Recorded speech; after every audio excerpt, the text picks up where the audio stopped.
like to welcome everyone to this special New Year's edition of 7-Minute Reviews. First of all, I'd like to wish everyone a happy 2016. This is your host, Jason Stewart, and hope that the new year has been healthy and happy so far. We are recording right about 11:30 on the 31st. The celebrations are well underway. It seems part of tradition here in Northern California is to celebrate New Year's Eve in time zones in which you do not live. So people have been shooting off rockets, blowing up bombs, dropping hand grenades, shooting their AK-47s since about 9 o'clock or so, 8:45 or so, our time zone.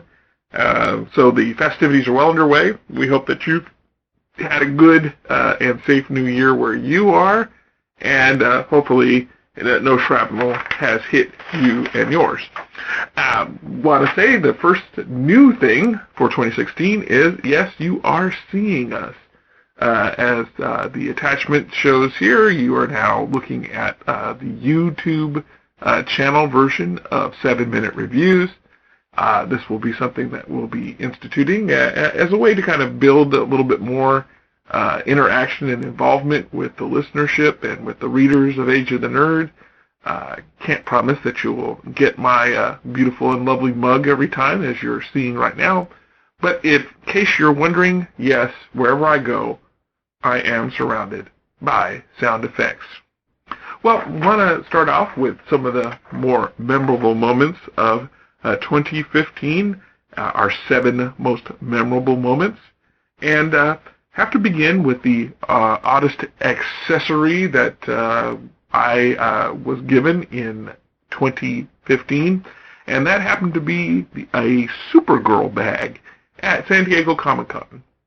The story behind that was I was coming into registration at the press table after arriving in the lovely city of San Diego, and after fighting the Barbarian Horde to get to registration, I came up to the table, got my press pass and all my wonderful accoutrement, and I was handed a Supergirl bag. Now, Supergirl was one of the pleasant debuts for CBS this fall in 2015, and in fact, coupled with the arrival of Jessica Jones on Netflix, and the bow of Daisy Ridley and Star Wars: The Force Awakens, many were calling the year of 2015 the year of girl power in genre fandom. And so I guess I was right on time. I was handed my Supergirl bag. I must admit, I have never had much of a affiliation or identification with Kara Danvers or Kara Zor-El or Supergirl or any of those aspects of Supergirl, having lived on this mortal sphere for 44 years as a African-American man, 6'3", 200 some pounds, odd pounds. I won't embarrass myself. I can't ever say that I was a Supergirl enthusiast. Nothing wrong with Supergirl, don't get me wrong. I have been noted to enjoy a Supergirl appearance, or even a Supergirl comic. I want to say I have some Supergirl comics somewhere from my youth in the 70s, but I can't say that I ever thought I'd walk around Comic-Con with a Supergirl bag. And again, there was a lot of interest in my Supergirl bag. As memory serves, most of the people at Comic-Con were issued either a Lucifer bag, the upcoming show on Fox for 2016, more about that later, or a Transformers bag. There was one other one that was popular. If anyone was at San Diego Comic-Con this summer, maybe they can jog my memory about what bag you got. I, however, had a Supergirl bag, which were hard to find, and I had a lot of people stop me and say, "Hey, bro, where'd you get that Supergirl bag from?" To which I had to disappoint them and tell them that it was issued to me at the press desk. I had no knowledge of any kind of side room where they are keeping the Supergirl bags, like room Hall Q, PQ, or whatever, some kind of secret place where you did the double secret handshake to get your Supergirl bag. But again, not necessarily my style. Kind of clashed a little bit with my my Funkadelic and my Meshuggah rock T-shirts. But don't worry, fans of Supergirl, it went to good use. I gave it to one of my tutoring students, as I tutor students here in my home region of Northern California. There's a student of mine who was a comics enthusiast, and I gave her my Supergirl bag, which probably, was probably received like any gift that would be given from a middle-aged tutor to a 15-year-old girl. But I'm sure she is putting it to better use than I could. And again, wasn't exactly matching my shoes. The strangest moment of 2015 actually was not getting the Supergirl bag, but it did occur at San Diego Con. And that had to do with the press roundtable for the Damian TV show, which I believe aired already on A&E. I must say, I'm embarrassed to say, I went to the presser. I talked to the talent involved, the showrunners, the writers, the actors involved, but I have not actually watched the show. I think it came on already. I might be wrong. It might be coming for spring 2016. Anyway, regardless, went to the presser and was there, and at my table, I was fortunate enough to be paired up with both Barbara Hershey, who many people will know as the lead in the 1980s horror thriller, The Entity, and very fortunate to be paired up with Scott Wilson, of course, beloved as Herschel Green from seasons, seasons 2, 3, and I believe 4. I believe 2, 3, and 4 of Walking Dead.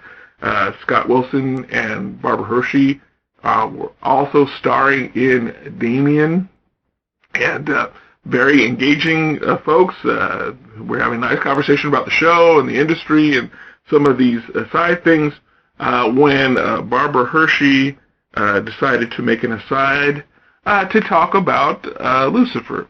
Now, that wouldn't be so odd if she was choosing to talk about the Fox TV show that's coming for 2016, based on the comic. I believe it was Vertigo, the DC imprint Vertigo at the time printed Lucifer. Might still be running again. Forgive my fuzzy memory, but even given the fact that Fox has a show of the same name, Barbara Hershey was not on the show Lucifer, and to make it even stranger, she was not commenting on the television show Lucifer. She was talking about Lucifer, the religious figure of evil in the monotheistic Abrahamic religions. And she began to talk about how Lucifer was kind of misrepresented, and people might have had the wrong idea about Lucifer, and Lucifer really might not be such a bad person like you may have been told about in your religious service of choice. And my friends, you've never seen a press agent run across a room faster to end an interview than happened that day at the Lucifer Roundtable. I can remember the view on Scott Wilson's face, and he was attempting somehow to shrink into the upholstered chair that he was sitting in the press room at San Diego Comic-Con. One of the strangest experiences caught everybody who was around the round table a little flat-footed, because all of a sudden we weren't talking about A&E's show, Damian. We weren't talking even about Fox's show, Lucifer. No, Barbara Hershey wanted to talk about Lucifer, the devil, the old Scratch, the man in the ground. That Lucifer, little awkward, I must say. And this actually leads to another part of our most memorable moments of 2015, but we'll save that for a skosh later. Next up was weirdest premiere faces of the year. And I have to say that happened at the premiere that I attended for Star Wars The Force Awakens. I was there on the premiere night, on the sneak preview night, or whatever they're calling the Thursday night showings of the movies these days. I was there for the 11:15 showing, and some people had come for the 9:15 showing, I believe. And as they were filing out, we passed them, and the response was weirdly kind of muted, I think, because of all the spoiler warning that had been going on online, the kind of spoiler bullying, if you will, that if you spoiled Star Wars The Force Awakens for the innocent millions who had not yet seen it, that you would somehow be flogged to death. Because people came out of that premiere and we kind of looked over just trying to see what their response was, whether they were in conversation about the film or whether they were enthusiastic about the film or whether they had some kind of interaction, and we didn't want to ask them what the movie was about. We just kind of wanted to see how they responded. And people looked over at us like they had stolen something. Like, when we looked at them, they cowered in fear, like we were going to accuse them of robbery or spoilery, or that we were the spoiler police out to get them. Now, I do admit, and I will give my obligatory spoiler alert for anyone who's looking at this podcast who has not seen Star Wars The Force Awakens, that there is a spoiler coming, and again, this is the obligatory warning that everyone must do these days. I think maybe some people were still sussing out how they felt about the idea that Kylo Ren had, shanked Han Solo in the movie and thrown him off the catwalk, and it had been one of those things maybe they didn't see coming, or were just trying to kind of sort it through emotionally. But when we looked over at them to see how they were responding, they looked at us like we were going to put them in the Guantanamo Bay interrogation room, and they literally kind of just ran away from us. It was a little strange. It made me think, has J.J. Abrams done something so horrendous that people must run in fear from the movie theater rather than kind of stand around and look at their fellow fans? Very interesting, very odd. Again, after I saw the movie, I think I kind of had a better feel for why people were a little nervous about seeing us in line. But again, I think all the spoiler bullying has made people fearful to even be saying about a movie before other people see it. Best stand-up routine at a con. A convention has to go to Bruce Campbell at the Wizard conventions that were held this summer. I unfortunately missed out on seeing Bruce at San Diego Con because getting into the Ash versus Evil Dead presser was something akin to giving up your firstborn child to Rumpelstiltskin. Some people managed to get in, but I don't know what body part they had to give up to get into that one. But I did see Bruce at Wizard Con, and he was in fine form, and always have to encourage anyone, if you have never had a chance to see Bruce at a con, he's a brilliant improviser, really a funny guy, very sharp, very quick-footed on dealing with fans and kind of playing it loose and fast and using whatever's around him to make the fans engaged. He brought somebody's child up on stage, and he had a whole little stand-up routine with the kid. This kid he just pulled out of the crowd, or at least appeared he pulled out of the crowd. Bruce is, again, if you've ever seen him at a con, he's a treat. He really embraces his kind of neo-celebrity. I don't know if he ever had ambitions to do Shakespeare at the Royal Theater, but he embraces the fact that he will always be Ash to people, and that's just who he is, and that's how people know him, and people have this feeling like Bruce is like the kind of guy you sit back on a Friday night and have some beers with. So he embraces that. He brings a lot of good humor and a lot of self-deprecating humor to his con appearances. And if you've ever seen him at a con, try to check him out. You won't be disappointed. Now, the coolest moment of the year also happened at WizardCon because the aforementioned Scott Wilson was at WizardCon, and I was sitting down at a table with a colleague, and I was talking, and he was coming by with his entourage, and he came up and said, "Hi, it's nice to see you again," which was really taken aback. I can only attribute him remembering me to the very odd scenario that happened at the Damien Presser when Barbara Hershey began to do her PR campaign for the Devil. And but Mr. Wilson came up. He shook my hand. He said, "It's nice to see you again." And I said, "Yes, nice to talk to you again."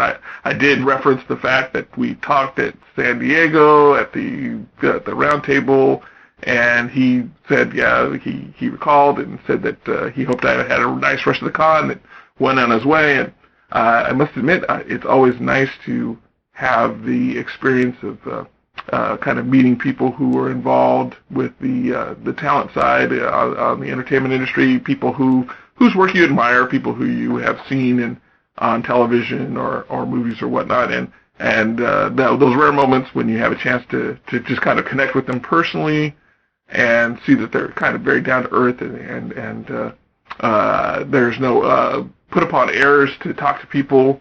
Certainly, when you're in the media, you understand that it's a business, and it's not the same kind of experience as being a fan, and that it's a business to them as well. But just to find just a real interpersonal moment where somebody who you have watched on television turns out to be a affable and nice person is always a nice experience.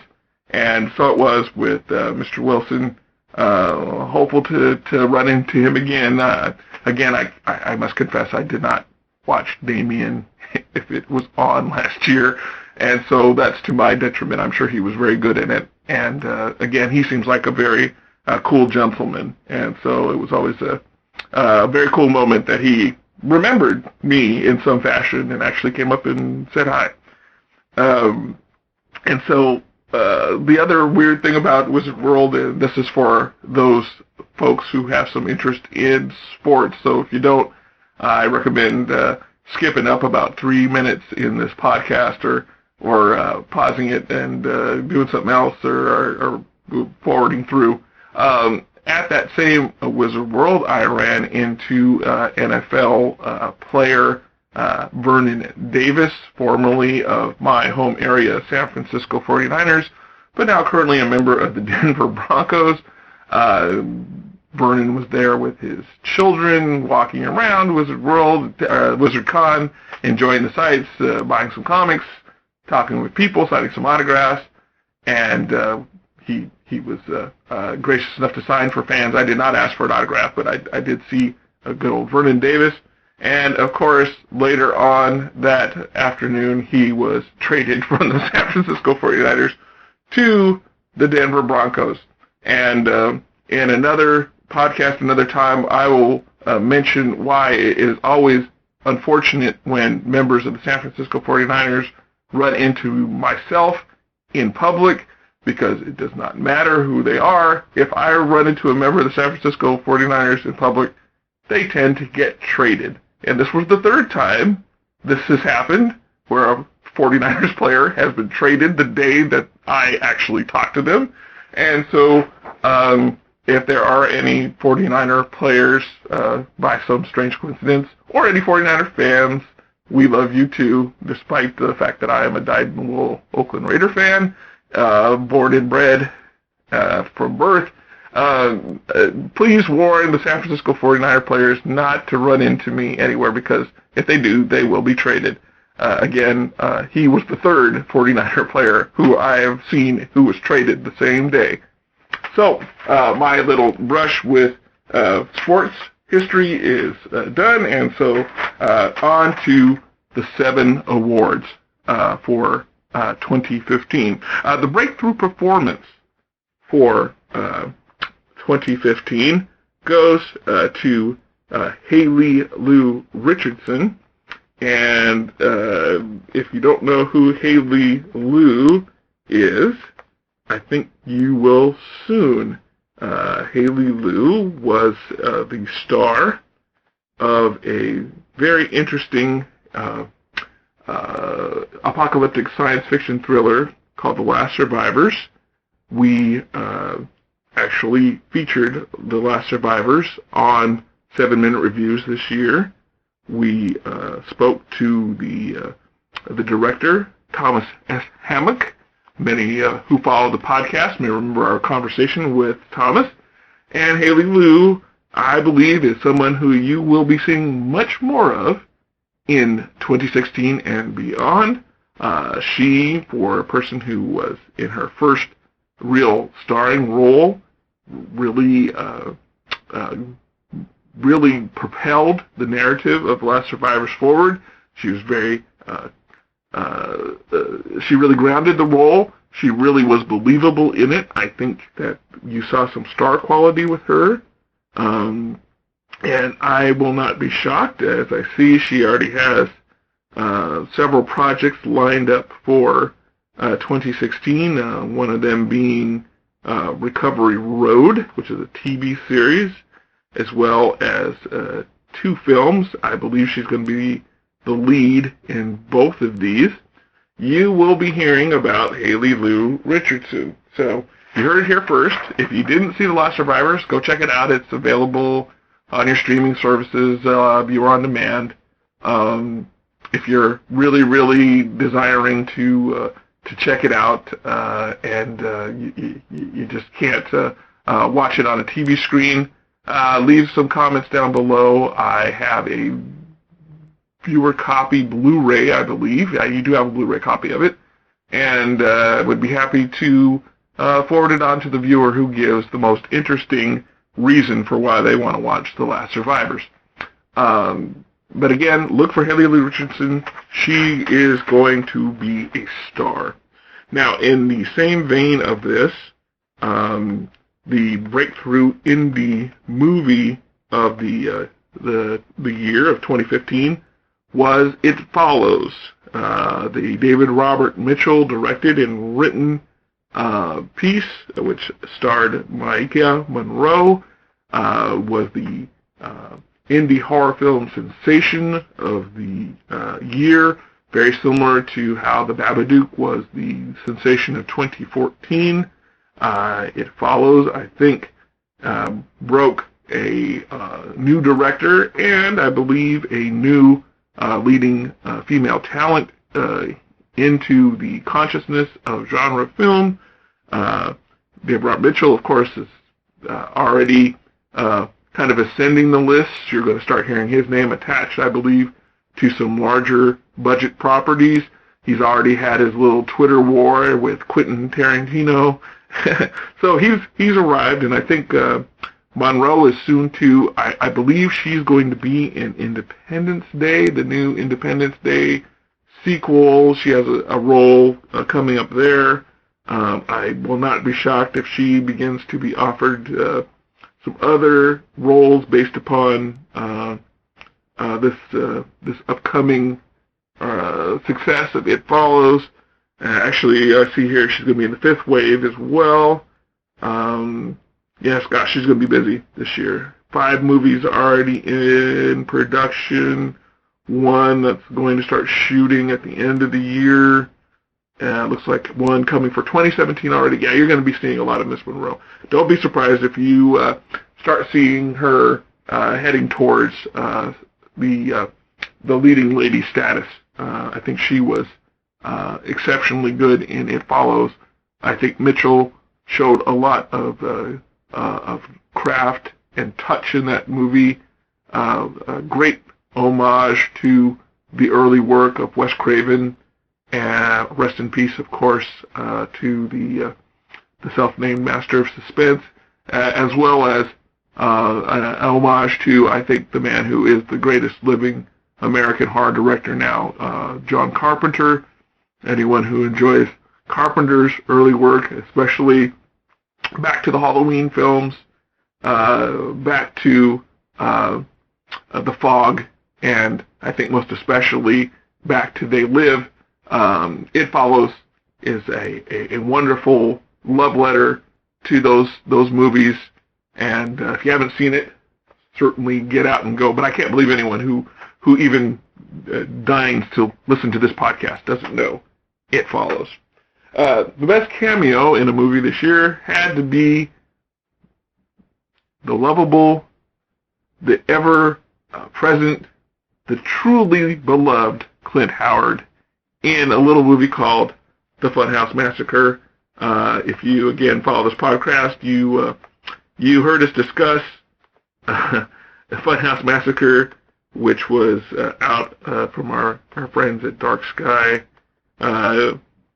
Good, wonderful premise, lots of gore, lots of great money shots, but not necessarily a great film, mostly because it tried to elevate a lot of relatively B-level unknown younger actors over the place of some cameos given by such wonderful people like Robert Englund, like Clint Howard.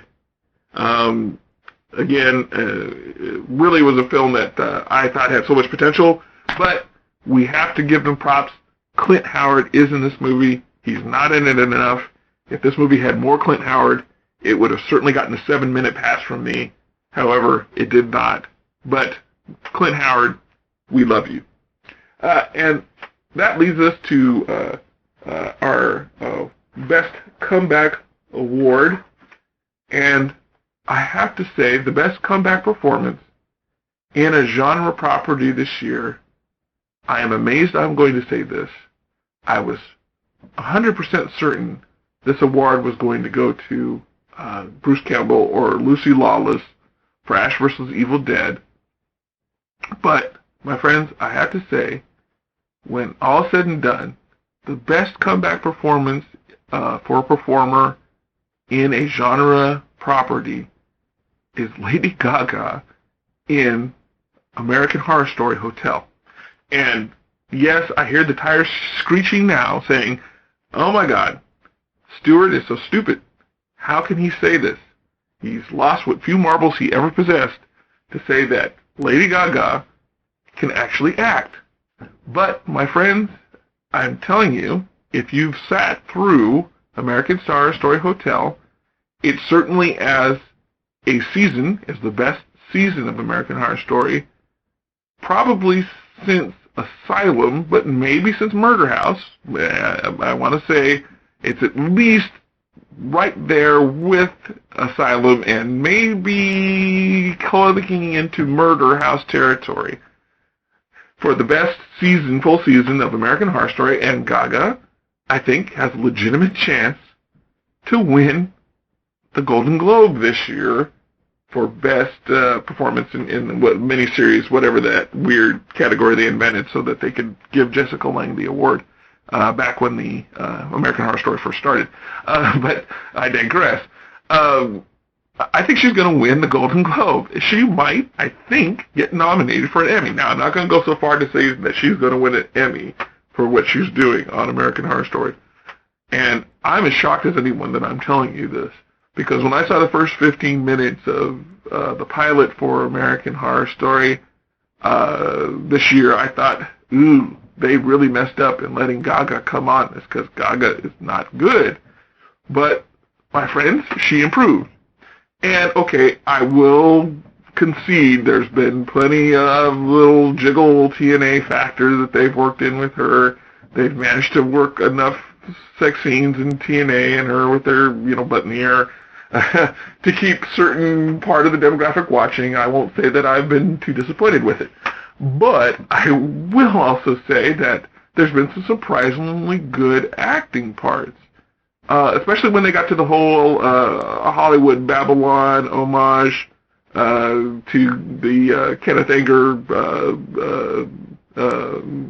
memoir books, if you're familiar with those. The whole thing with her and Valentino and the very mysterious death of Valentino and kind of incorporating him in the thing. And when they got to that part of the show, she was actually inspiringly good. In fact, I will say her performance this year has actually been better than some of the veteran actors on the show. The whole Ten Commandments killer thing has been, I think, frankly, the weakest part of the show. I'm sad to say. Angela Bassett this year was really wasted. They've never quite had a good grasp about how to put her in. I really thought with Angela Lang bailing out this year that Angela Bassett and Kathy Bates were really going to shine. Bates has been okay. Angela Bassett has been like, they've just floundered with her. Sarah Paulson has been surprisingly weak this year. I'm actually intrigued. I almost kind of wish that they had not zigged this way and given Gaga this Countess character. I really would have been interested to see what Paulson could have done as the Countess. I think it's her time to kind of have a season that kind of focuses around her. But I digress. I will say Gaga has proven she has some chops as an actor. She's proven that she's a little bit more than just a kind of a freak factor or freak show, no pun intended, to previous seasons. I think she's proven that she can offer a little bit more than just her celebrity jiggle. Though I will say that the show had an odd scene where I think she was with the little, the kind of stoogey boyfriend, the one who she pulled off the street, who was the model, and she made into not a vampire exactly, but whatever they are. And there was a sex scene with them, and during the sex scene, she was wearing pasties over her nipples, and I was like, gosh, I guess I'm getting old. Is this modern? Is this something the kids are doing today? Are the young ladies covering their nipples with pasties? I must say I've had a number of intimate encounters in my life, but I've never seen one where the lady wore what looked to be like electric tape pasties during sex. I understand it probably was to get around the censor's snip there. They can't have Gaga exposing her areolas, of course, even on basic cable. I think they basically had to tell the standards and practice people for FX to go home for the premiere, where they go and her and the previous boyfriend kill everybody at the park. They end up there at the scene starts with them at that Centennial Graveyard, and they're playing that She Wants Revenge song, and they take the couple home and they kill them, and the most gratuitous use of raspberry jam, I think, in the history of American television. And I was thinking, well, maybe they're just like, we can't possibly show Gaga's nipples here because, heck, we're already in trouble with the FCC. They probably have sent us a nice little letter about what we did. I'm digressing, but it was odd. But it didn't detract, I think, from what has been a very solid performance by Gaga. I think she'll win the Golden Globe, pasties or no pasties. Maybe she'll show up to show Miley Cyrus how it's done. I don't know. But again, I think this has been at least the second best season of the show, and I think Gaga's been a big reason. And trust me, I'm more shocked than anybody to say this. Just as an aside, I have some regard for Gaga as a musician. I think she's, if you like pop music, I think she's a better than average pop musician. But everything that I've seen her act in, admittedly limited, but just what I've seen her in, has been El Stinko time. This is not. And so don't be surprised if Lady Gaga is the Golden Globe winner for whatever that little obscure category is, but she'll be able to say, I won this award on merit. I actually did some acting. Let's see now. On to 2016, because that's where we find ourselves, do we not?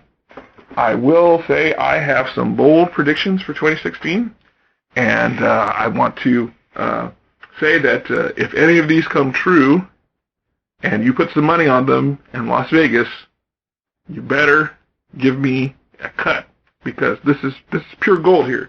This is pure prediction gold for 2016.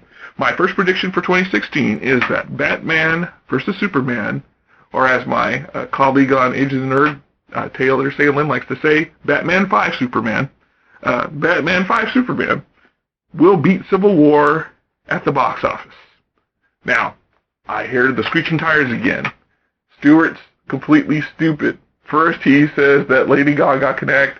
Now he's going to say that Batman 5 Superman is going to beat Civil War at the box office, when we all have seen the trailers for both properties. And again, I will concede that Batman v Superman is troubled by the appearance of the Teenage Mutant Ninja Turtle of Death, Doomsday himself. But the reason why I say Batman v Superman is going to make the grade is because Teenage Mutant Ninja Turtle of Death, Doomsday, is not the main reveal and not the big villain, not the big bad of this movie. I am going on record here saying that there's more to come for Batman v Superman, some twists and turns. I think that Gal Gadot's performance as Wonder Woman will be a game changer for the superhero genre. I think we're going to have an interest in the film that will surprise people. I think, as people have mentioned, 2015 was the year of girl power in movies. I think if they have been wise, Gal Gadot will take that to the next level. It will not be close. Batman v Superman will win the box office. Now, when I say it won't be close in terms of fan response, I do think Civil War will be a better movie than Avengers 2. I have been well known at my fellow auteur and sparring partner, Brett Alexander Sweet, the author of such wonderful books as Among the Veils and other science fiction literature. We kind of debate the Marvel Disney versus DC Warner's position, and I've been long on record saying that Avengers 2 will be down in infamy compared to Captain America 3. Captain America 3 will be the movie that Avengers 2 should have been. But Batman versus Superman, or Batman 5 Superman, will be, I think, a movie that reaches the $1 billion club. I think it might do better than that. I'm hopeful that a lot of what we've seen is misdirection. If we take what's happened with Star Wars The Force Awakens as the ultimate misdirection shell game, I think we're in for something like that. I think that's actually the new trend, is to kind of completely throw you off about what the movie's actually about. But we'll see. I think, based on my belief, Teenage Mutant Ninja Turtle Doomsday is not the main character, not the main villain. We will expect some other villains. Longtime DC fans can speculate. I will not speculate now, but I think we will find out that neither Luthor nor Teenage Mutant Ninja Turtle Doomsday are the correct characters to be thinking about. I think, for my second prediction, I think Leonardo DiCaprio will win the Best Actor award at the Academy Awards for The Revenant. I think it's his time. I think he has gone through the normal, we're going to take a dump on you period because you were a teenage heartthrob time period. I think now's the time. I think Leo has been basically, in my opinion, kind of screwed over for some of his work. I really thought that he should have won for The Wolf of Wall Street 2 years ago. I think, again, there's just been this thing of trying to embarrass him for his previous heartthrob status. I think those days are over. I think The Revenant gets him the award. You heard it here first. I think the Deadpool movie, the Ryan Reynolds starrer, will save the Fox superhero franchise. Now, that's not to say that I think Deadpool is going to be a super huge performer in terms of box office. I think the rated R designation is going to limit the audience somewhat. It's not going to be a Star Wars, Jurassic World type of performer. In fact, it's not probably going to beat Ant-Man. I will say this, but I will say that Deadpool is going to bring fresh blood into the Fox cinematic universe. I will frankly admit I have never been a fan of what Bryan Singer has done with the X-Men. I think those movies are all highly overrated. In fact, I'll be one of the only people who will admit this in public. I'm one of the few human beings who will say what is true. I don't care who tries to duck it now. I think X3 is actually a better movie than many of the other ones. I think First Class was a lot better than Days of Future Past. I do not like Bryan Singer, some of it for professional aspects, for some of it for personal. I don't think he's a very good director. I've never liked his version of the X-Men, and I think Deadpool will bring some new cinematic life to the franchise. I think it will bring some new interest and some new talent in on the director's side. Singer, of course, is leaving after Age of Apocalypse, and I think it's much needed. I think we're going to see better films, and of course they need someone to prime the pump now that Hugh Jackman is leaving the Wolverine character. I think Deadpool is the springboard to a much better Fox X-Men cinematic universe. And again, you heard it here first. I think Benedict Cumberbatch's Doctor Strange ends up in Thor 3. There seems to be a common wisdom that the Thor movies are in trouble, even though Thor Dark World did better than Thor number 1. But this idea that Chris Hemsworth is this awful box office performer, and that he needs help, and he's basically no one wants to watch a movie with him in it, and XYZ. I think that's already why we're seeing Ruffalo's Hulk is going to show up. I think they're going to announce that the Cumberbatch's Doctor Strange will be in it. I'm almost sure this will happen because of this fear that Hemsworth is just not going to be able to produce the kind of box office, despite it being a Marvel movie. I will say he's had the weakest secondary cast. Natalie Portman hasn't brought much to these movies. I will say Kat Dennis, I think, had some comedy relief in the other movie, but I think she can get a little grating. What she does, I don't know if it translates to a big role in a big feature film. She's okay. I don't want to make it seem like I don't like her, but the other than Hiddleston, who's kind of hijacked these things, and to the detriment, I think, in Thor: The Dark World, because they added so much Loki that the plot stopped making sense last time.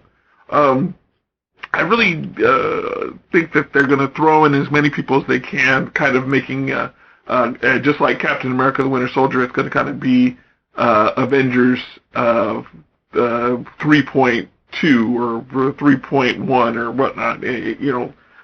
They are desperate to make this, I think, salvageable at the box office. So, but Benedict Cumberbatch's Doctor Strange, I believe, will show up in these movies. You'll hear about it this year. Also related to Marvel Cinematic Universe news, I believe that your Carol Danvers, Captain Marvel, will be, wait for it, Natalie Dormer. In an upset, I understand. Those of you who are, again, screeching those tires are probably off the road in the ditch. And I understand there's probably 5 or 6 people you could name off the top of your head who are more natural fits for the character than Dormer. But hear me out why I think she's going to get the role. One, I think she has enough name recognition with the genre audience.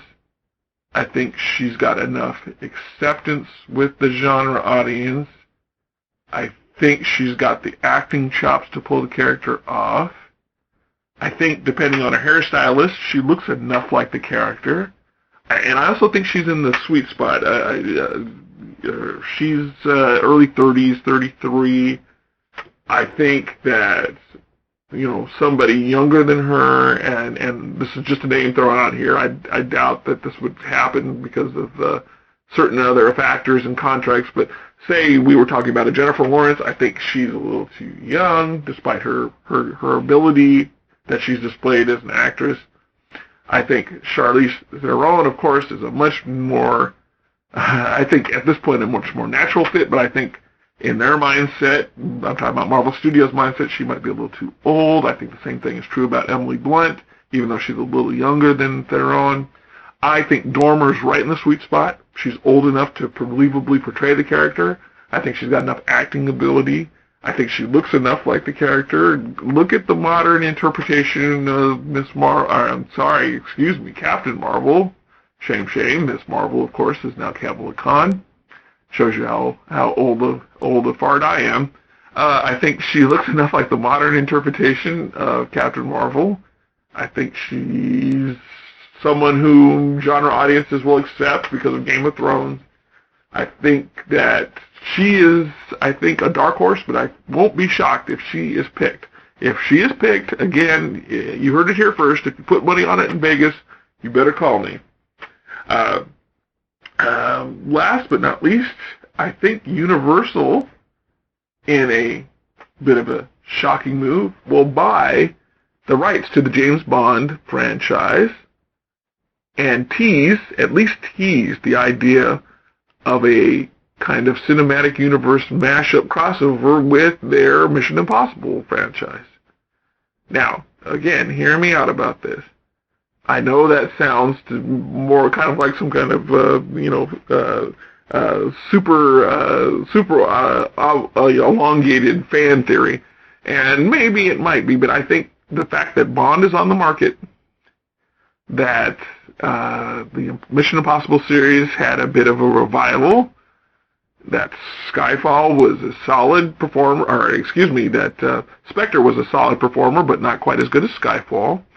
And the idea of kind of doing the whole big budget mashup thing that we see Disney doing, that we are seeing Warner Brothers kind of flirt with, even though the Jurassic World property kind of was revived a little bit for Universal, they kind of don't have one of these above-the-line blockbuster franchises.